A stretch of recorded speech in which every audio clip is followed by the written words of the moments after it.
എല്ലാവർക്കും ആദ്യമേ തന്നെ ഒരിക്കൽ കൂടി സ്വാഗതവും നമസ്കാരവും നന്ദിയും ഒന്നിച്ചറിയിക്കുകയാണ്. പുതുവത്സരത്തിന്റെ മംഗളങ്ങൾ ഇതിനോടകം നേർന്നു കഴിഞ്ഞു, എങ്കിലും ആവർത്തിച്ച് നേരുകയാണ് പുതുവർഷത്തിന്റെ മംഗളങ്ങൾ.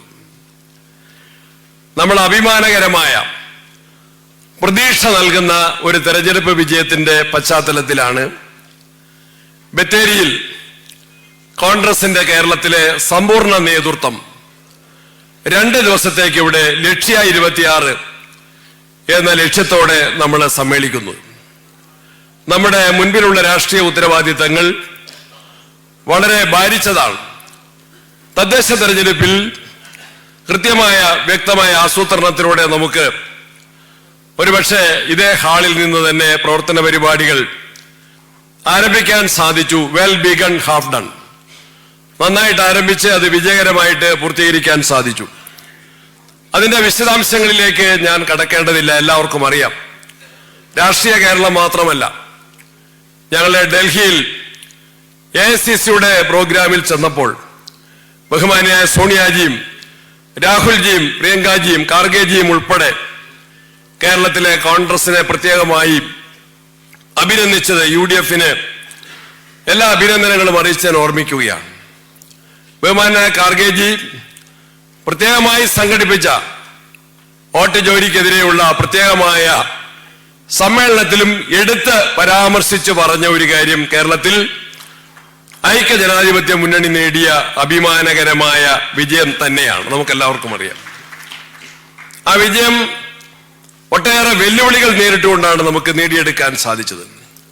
തദ്ദേശ തെരഞ്ഞെടുപ്പ് അതൊരു ഈസി വാക്ക് ഓവർ ആയിരുന്നില്ല, അനായാസേന ജയിച്ചതല്ല. സർക്കാരിന്റെ എല്ലാ സംവിധാനങ്ങളും ദുരുപയോഗം ചെയ്ത ഒരു തെരഞ്ഞെടുപ്പായിരുന്നു തദ്ദേശ തെരഞ്ഞെടുപ്പ്.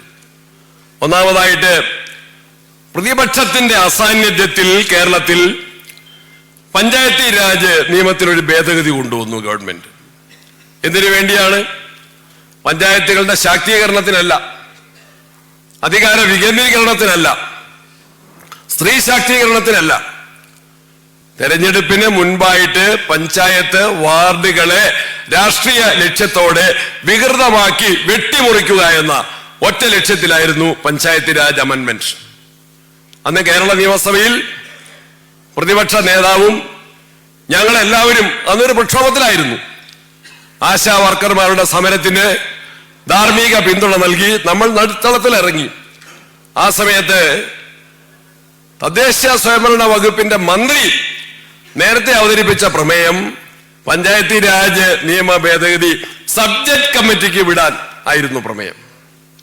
സബ്ജക്ട് കമ്മിറ്റിക്ക് പോയിരുന്നെങ്കിൽ നമ്മുടെ മെമ്പർമാർ അഭിപ്രായം രേഖപ്പെടുത്തും, ആ ബില്ലിലെ വിയോജനക്കുറിപ്പ് രേഖപ്പെടുത്തും, അവർക്ക് സംസാരിക്കാൻ സാധിക്കും.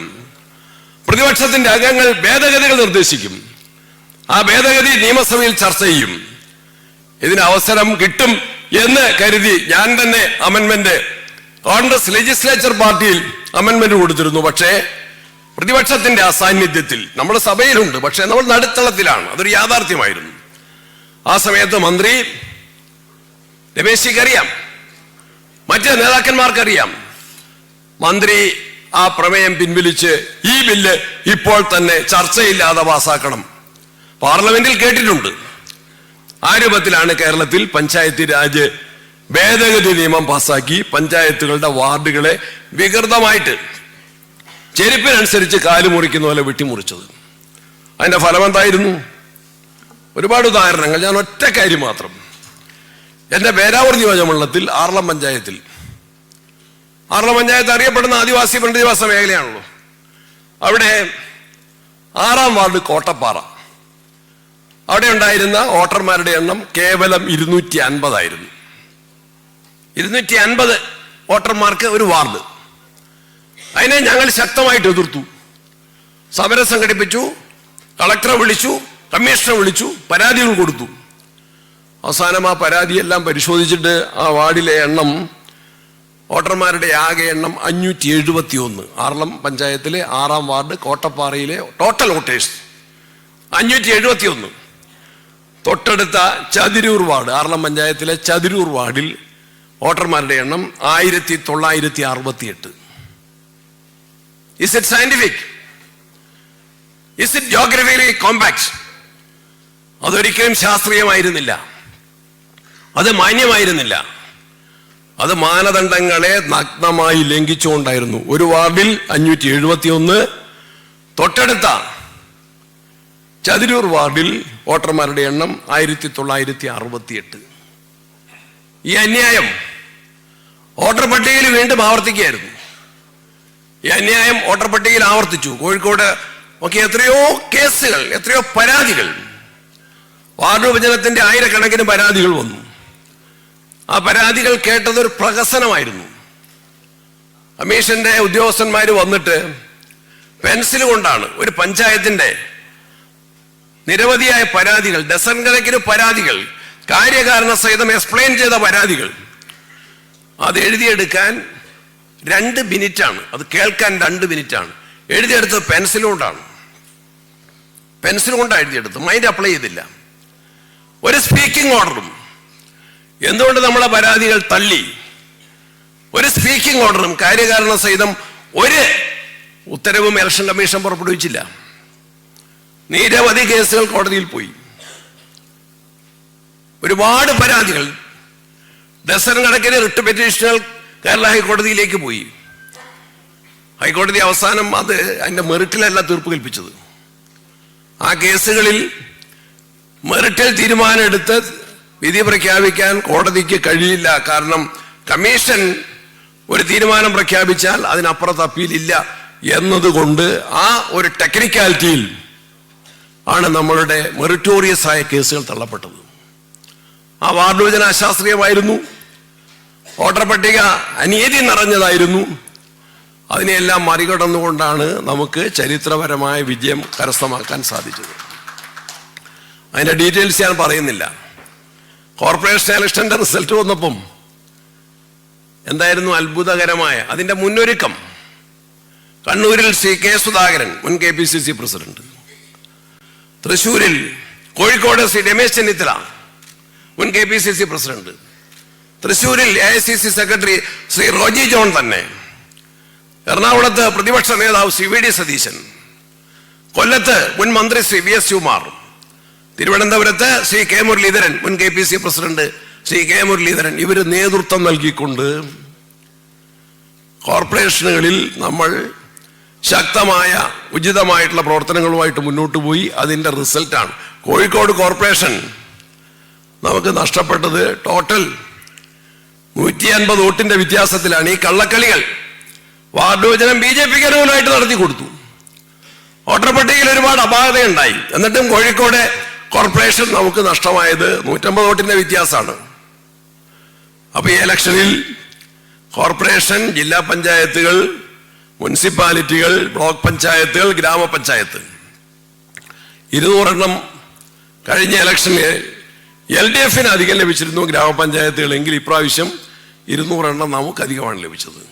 ആ പ്രവർത്തനത്തിൽ ശക്തമായി പങ്കാളികളായ കേരളത്തിലെ കോൺഗ്രസിന്റെയും UDFന്റെയും മുഴുവൻ നേതാക്കന്മാർക്കും പ്രവർത്തകർക്കും നല്ലവരായ ജനങ്ങൾക്കും കേരള പ്രദേശ് കോൺഗ്രസ് കമ്മിറ്റിയുടെ നന്ദി അറിയിക്കുകയാണ്.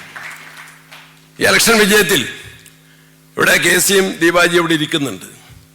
AICCയുടെ അകമഴിഞ്ഞ സപ്പോർട്ട് സാധാരണ ഒരു ലോക്കൽ ബോഡി ഇലക്ഷനിൽ ഒരിക്കലും ഉണ്ടാകാത്ത രൂപത്തിൽ അതിന്റെ നിരീക്ഷണം, 3 സെക്രട്ടറിമാര് അവരെല്ലാവരും ഒരുപാട് യാത്ര ചെയ്ത് ഹാർഡ് വർക്ക് ചെയ്ത് നമ്മളെ ടീം വർക്കിലേക്ക് അവർ നയിച്ച് എല്ലാ കാര്യങ്ങളും ശ്രദ്ധിച്ച് എല്ലാ നേതാക്കന്മാരും ഒത്തുപിടിച്ച് UDFന്റെ നല്ല ടീം വർക്ക്, കോൺഗ്രസിന്റെ നല്ല team work, hard work coupled വിത്ത് ടീം വർക്ക്, അതായിരുന്നു ഈ വിജയത്തിന്റെ മന്ത്രം, വിജയത്തിന്റെ തന്ത്രം എന്ന് ഞാൻ മനസ്സിലാക്കുന്നു. അതിൽ അണിനിരുന്ന എല്ലാവർക്കും പ്രത്യേകമായിട്ടുള്ള നന്ദി അറിയിക്കുകയാണ്.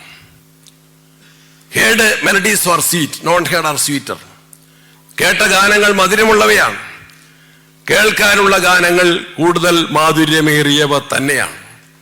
കേരളത്തിലെ ജനങ്ങൾ, ഇവിടെ വയനാട് DCC പ്രസിഡന്റ് പറഞ്ഞതുപോലെ കേരളത്തിലെ ജനങ്ങൾ, ജനാധിപത്യ വിശ്വാസികൾ, സമാധാനം കാക്ഷിക്കുന്ന ആളുകൾ, കേരളത്തിന്റെ വികസനം കാക്ഷിക്കുന്ന ആളുകൾ, സ്വൈര ജീവിതം ആഗ്രഹിക്കുന്ന ആളുകൾ, അവർ ഈ കോൺഗ്രസ് നേതൃത്വത്തെ, ഈ യോഗത്തെ, ഈ ക്യാമ്പിനെ വളരെ പ്രതീക്ഷയോടെയാണ്, താല്പര്യത്തോടെയാണ് വീക്ഷിക്കുന്നത്. നമ്മളിൽ കൂടുതൽ ഉത്തരവാദിത്തങ്ങൾ അർപ്പിതമായിരിക്കുകയാണ്. ഈ വിജയത്തിന്റെ തുടർച്ച, നമുക്ക് തദ്ദേശ തെരഞ്ഞെടുപ്പിന്റെ വിജയത്തിന്റെ തുടർച്ച അസംബ്ലി തെരഞ്ഞെടുപ്പിലും ഇതിനേക്കാൾ മിന്നുന്ന വിജയമായി ആവർത്തിക്കാൻ സാധിക്കും എന്ന കാര്യത്തിൽ സംശയമില്ല. അതിനുള്ള ഒരുക്കങ്ങളുമായിട്ടാണ് ഈ ക്യാമ്പ്. ഡീറ്റെയിൽസൂടെ സംസാരിക്കും. ഈ ക്യാമ്പിൽ സംബന്ധിക്കുന്ന എല്ലാവരും പിരിഞ്ഞു പോകുമ്പോൾ ഇവിടെ എടുക്കുന്ന തീരുമാനങ്ങൾ എല്ലാ തലങ്ങളിലും നമുക്കറിയാം. വോട്ടർ പട്ടികയാണ് ഏറ്റവും പ്രധാനപ്പെട്ടത്. തദ്ദേശ തെരഞ്ഞെടുപ്പിൽ വോട്ടർ പട്ടികയ്ക്ക് പ്രാധാന്യം നൽകി. വാർഡ് കമ്മിറ്റികൾ രൂപീകരിച്ചു. പുതിയ വാർഡുകൾ വന്നപ്പോൾ അതനുസരിച്ച് വാർഡ് കമ്മിറ്റികൾ രൂപീകരിച്ചു. അന്ന് നമ്മൾ ബൂത്ത് കമ്മിറ്റികളെ സ്വല്പം ഒന്ന് മരവിപ്പിച്ചു. ഇപ്പൊ ആ ബൂത്ത് കമ്മിറ്റികളെ പുനർജീവിപ്പിക്കണം. പുതിയ ബൂത്തുകളുടെ എണ്ണം കൂടുന്നതിനെ കുറിച്ചൊക്കെ ആളുകൾക്ക് ധാരണയുണ്ട്. ആ ബൂത്തുകളുടെ പുതിയ അതിർത്തി കുറെ അശാസ്ത്രീയതയുണ്ട്. SIR ഒരുപാട് അശാസ്ത്രീയതയും അന്യായവും ഉണ്ട്. അതെല്ലാം പരിഹരിച്ചു പോകാൻ നമുക്ക് സാധിക്കണം. അതിനെല്ലാവരുടെയും സഹകരണം അഭ്യർത്ഥിക്കുകയാണ്. ക്യാമ്പിൽ പ്രസംഗങ്ങളെക്കാൾ ഉപരി ചർച്ചയ്ക്കാണ് പ്രാധാന്യം. ചർച്ചയിലൂടെ ഉരുത്തിരിയുന്ന യുക്തമായ ശക്തമായ തീരുമാനങ്ങൾ നടപ്പിലാക്കാൻ എല്ലാവരുടെയും സഹായ സഹകരണം ഉണ്ടാകണം. അച്ചടക്കത്തോടെ ഈ ക്യാമ്പ് മുന്നേറണം, സമാപിക്കണം. അതിനുശേഷമുള്ള തുടർ പ്രവർത്തനങ്ങളിൽ എല്ലാവരുടെയും സഹകരണം അഭ്യർത്ഥിച്ചുകൊണ്ട് വളരെ നന്നായിട്ട് വയനാട് ജില്ലാ കോൺഗ്രസ് നേതൃത്വവും ഇവിടെയുള്ള ഭാരവാഹികളും നമ്മുടെ വർക്കിംഗ് പ്രസിഡന്റുമാരൊക്കെ ഇവിടെ വന്ന് ഈ കാര്യങ്ങൾ എനിക്ക് എല്ലാവർക്കും അറിയാം. കുറച്ച് ദിവസം എനിക്ക് സൗണ്ട് റെസ്റ്റ് ആയിരുന്നു. എൻ്റെ അസാന്നിധ്യത്തിലും എല്ലാം നല്ല ക്രമീകരണങ്ങൾ ചെയ്ത് നന്നായിട്ട് ആരംഭിക്കാൻ സാധിച്ചു. അവർക്കെല്ലാം പ്രത്യേകമായിട്ടുള്ള നന്ദി പറഞ്ഞുകൊണ്ട് എൻ്റെ വാക്കുകൾ അവസാനിപ്പിക്കുന്നു. നമസ്കാരം. ഉദ്ഘാടന പ്രസംഗത്തിനായി ബഹുമാനായ CC ജനറൽ സെക്രട്ടറി ശ്രീ KCയെ വിനയത്തോടെ